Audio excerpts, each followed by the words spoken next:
Ciao a tutti ragazzi e benvenuti su AS Video. Oggi andremo a vedere come utilizzare i titoli, le transizioni e i profili LUTs presenti all'interno della sezione presets di Motion Array per Adobe Premiere Pro. Tramite il link che vi lascio in descrizione potrete accedere ad alcune funzioni di questo portale, ma per sbloccare l'intero catalogo di Motion Array dovrete effettuare l'abbonamento mensile da $30 o l'annuale da $250. Ma adesso passiamo al tutorial. Per prima cosa chiaramente dovremo loggarci, quindi se non vi siete registrati vi potete registrare sempre con il link che vi lascio in descrizione, oppure vi loggate.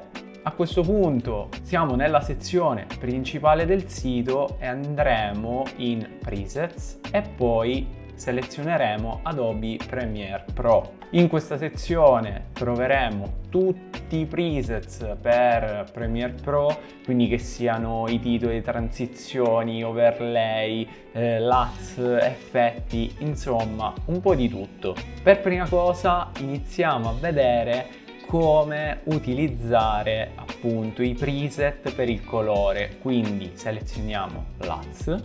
Quindi troveremo tantissimi LUTs da poter installare e scaricare, quindi andiamo a provare questo Blockbuster LUTs, basterà cliccare qua. Qui avremo un'anteprima di quello che andremo a scaricare e ci dice la compatibilità, quindi la versione minima di Premiere e poi la risoluzione, e andiamo a cliccare su download. Io in questo caso già l'ho scaricato, quindi mi compare download again.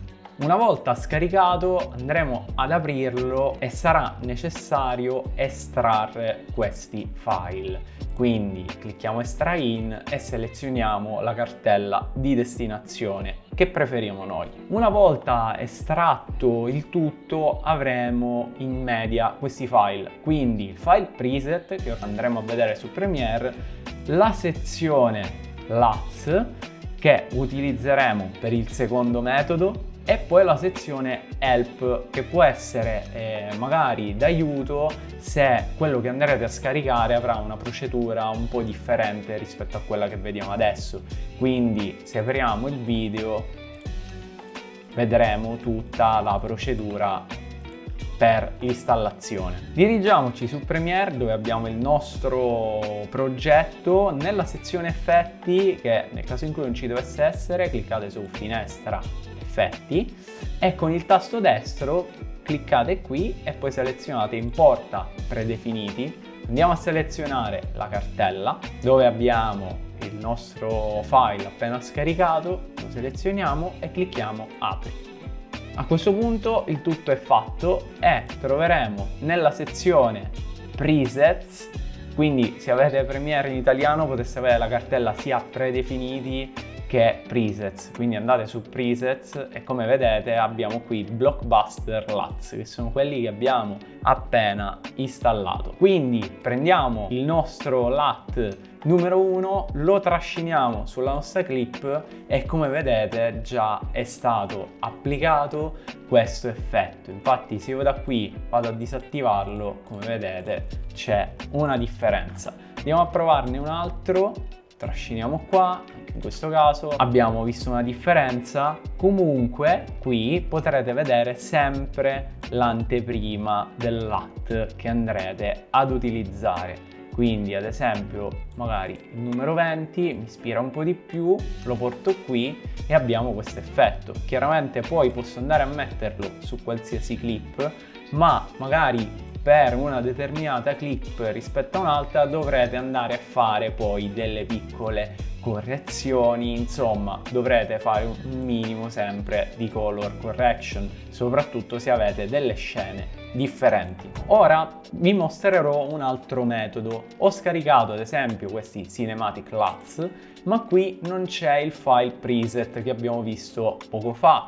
Quindi entriamo nella cartella Premiere Pro e abbiamo questi file cube. In questo caso possiamo andare su Premiere, selezionare sempre la clip che ci interessa, dalla sezione effetti cerchiamo lumetri, quindi colore lumetri, lo trasciniamo sulla nostra clip, da creativo selezioniamo look sfoglia, andiamo a selezionare il file che abbiamo appena scaricato, quindi ad esempio il primo, il secondo, il terzo, clicchiamo qui, apriamo e come vedete è stato applicato. Anche qui poi andremo a fare tutte le nostre regolazioni di base. Ma se vi annoia effettivamente andare a selezionare singolo file e ne dovete importare diversi, allora potete seguire quest'altra procedura. Selezionate tutti questi LUT, chiaramente potete farlo anche con più pacchetti alla volta, quindi potete selezionare tutti i file .cube che vi interessano,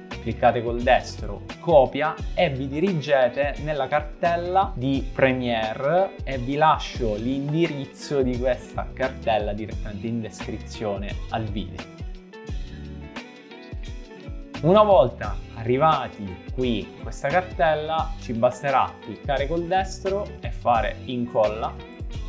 Quindi verranno inseriti tutti questi nuovi profili, dovremo andare poi a chiudere Premiere e riavviarlo. Una volta riavviato Premiere, ritorniamo nella sezione Creativo, Look, selezioniamo e come vediamo abbiamo tutti questi LUT che abbiamo appena importato. Come abbiamo fatto poco fa, dirigiamoci su Motion Array e dopo aver effettuato il login andiamo su Presets, Adobe Premiere Pro. In questo caso selezioniamo Text e anche qui andiamo a scegliere il titolo che vogliamo scaricare, ad esempio Cinematic Text Animator. La versione minima è Premiere 2020, risoluzione solo Full HD, ma andiamola a scaricare. Anche in questo caso estraiamo tutti i file e anche qui abbiamo la cartella Help con il filmato che ci spiegherà come utilizzare questi titoli. Apriamo Premiere con il progetto che ci interessa, stessa procedura di prima, clicchiamo col tasto destro nella sezione Effetti, selezioniamo Importa predefiniti, selezioniamo quindi il titolo che abbiamo appena scaricato, in questo caso è questo qui, quindi clicchiamo sul file preset, lo apriamo e in questo caso la cartella è stata creata non all'interno dei presets ma è esterna. Quindi abbiamo tutti questi effetti che andremo ad applicare nel nostro titolo. Selezioniamo lo strumento testo, scriviamo in una scena del nostro filmato il titolo o il testo che volete, quindi lo selezioniamo e gli diamo un minimo di personalizzazione. Insomma, qui andrete a gestire il vostro titolo come meglio credete, quindi se volete fare poi anche un'ombra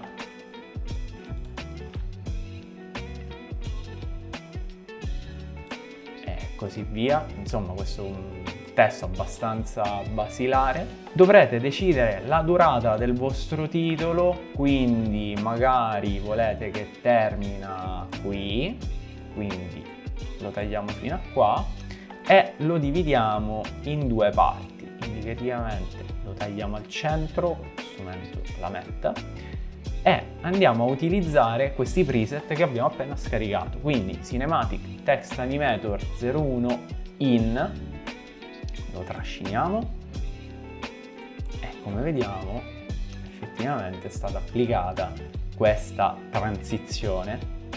E poi andiamo a mettere out e quindi avremo questo titolo. Quindi dovrete inserire sempre la sezione in nel titolo in ingresso e out nel titolo in uscita. È molto semplice. Possiamo andare a creare ovviamente un altro titolo 2, e proviamo ad esempio, tagliamo più o meno a metà, oppure potete tagliarlo anche in punti differenti in modo da avere il titolo in ingresso che fa una transizione, poi la parte al centro che rimane statica e poi il titolo in uscita. Quindi anche qui andremo ad utilizzare magari il Text Animator 7, vado a mettere in nel titolo in ingresso e out nel titolo in uscita, quindi avremo questo effetto, che mi è sembrato molto simile al primo, ma in realtà, se andiamo a vedere qui, ha un effetto lievemente differente. E quindi poi potrete gestire come meglio credete la durata del titolo. Per quanto riguarda le transizioni, dopo aver effettuato il login, andiamo su Presets, Adobe Premiere Pro, selezioniamo le transizioni, scegliamo quella che preferiamo. In questo caso, per esempio, prendiamo la prima, versione minima Premiere 2019, risoluzione 4K, quindi scarichiamo, apriamo il file, estraiamo la cartella. Al solito all'interno della cartella abbiamo la sezione Help, quindi dove c'è il breve tutorial, e poi abbiamo il solito file preset. Quindi dirigiamoci su Premiere, apriamo il nostro progetto, nella sezione sempre dei predefiniti clicchiamo col tasto destro, importa predefiniti, selezioniamo questo file preset che abbiamo appena scaricato, sempre all'interno della cartella corrispettiva, facciamo apri, dirigiamoci nella cartella presets e quindi troveremo questi 30 Shake presets. Anche qui abbiamo in e out, quindi possiamo tranquillamente trascinare la transizione in nella nostra clip e quindi verrà applicata automaticamente, come vediamo, perché se io tolgo questa transizione inizio la ripresa, molto semplice, ma come vedete poi avrete la timeline rossa, sarà un po' più complicato magari da gestire l'intero progetto, quindi andiamo a selezionare la parte che ci interessa, magari al massimo fino a qua, tagliamo la clip, trasciniamo quindi in. Come vediamo comunque la transizione dura veramente pochissimo, ma almeno il rosso sarà solo la prima parte. Poi abbiamo questo stacco, quindi dovrò andare a mettere un out qui e un in qua. Quindi anche qua magari lo taglio ancora più breve, gli metto un magari 3 out. E adesso mettiamo un in, sempre magari mettiamo il 3, tagliando qui, quindi quando riproduciamo abbiamo questo effetto così, molto semplice. Io in questo caso ho selezionato i Simple Short, vediamo, proviamo un Extreme, sono curioso di questo Extreme, vado a cancellare le transizioni che abbiamo applicato fra queste due clip e proviamo magari questa 26 out e una 26 in, vediamo cosa succede. Ok, abbiamo questa transizione un po' particolare. In media potrete andare a mixare in e out, magari potreste avere il giusto compromesso, ad esempio qui abbiamo questo effetto un pochino mosso strano. Se per esempio seleziono questa, la 7 in ingresso, abbiamo un effetto differente che magari, dato che dura così poco, ci potrebbe anche stare, ma oggettivamente converrebbe utilizzare sempre lo stesso effetto per avere un'animazione un po' più fluida. Anche nel caso delle animazioni potrebbe capitare di trovare un preset un po' differente, ma bene o male ragazzi il funzionamento è sempre questo. Quindi andiamo a tagliare la porzione di clip dove vogliamo applicare la transizione, selezioniamo in per la clip in ingresso e out per quella in uscita. Quindi non sempre la parte in deve andare per prima rispetto all'out, perché effettivamente qui abbiamo questa clip che sta uscendo, va in out, e quindi ho selezionato la parte out. Qui abbiamo la clip che è in ingresso e quindi anche se viene dopo sarà in. Bene ragazzi, è stata una guida introduttiva per alcuni presets presenti nel catalogo di Motion Array. Personalmente sto utilizzando da poco questo portale, ma mi sto trovando molto bene perché oggettivamente ci sono un'infinità di elementi da poter scaricare. Ci sono infatti intere sezioni che non vi ho mostrato, come ad esempio quella del sezione template dove sono presenti tanti altri effetti e transizioni, per non parlare della sezione audio dove troveremo musica royalty free e tantissimi effetti sonori. Poi abbiamo anche un vasto catalogo di foto e video stock ed infine c'è anche una sezione dedicata ai plugin. Insomma, con un singolo abbonamento avremo a disposizione un catalogo veramente vasto. Ovviamente, per qualsiasi dubbio non esitate a commentare e mi raccomando, se il video di oggi vi è piaciuto lasciate un bel like e iscrivetevi al canale.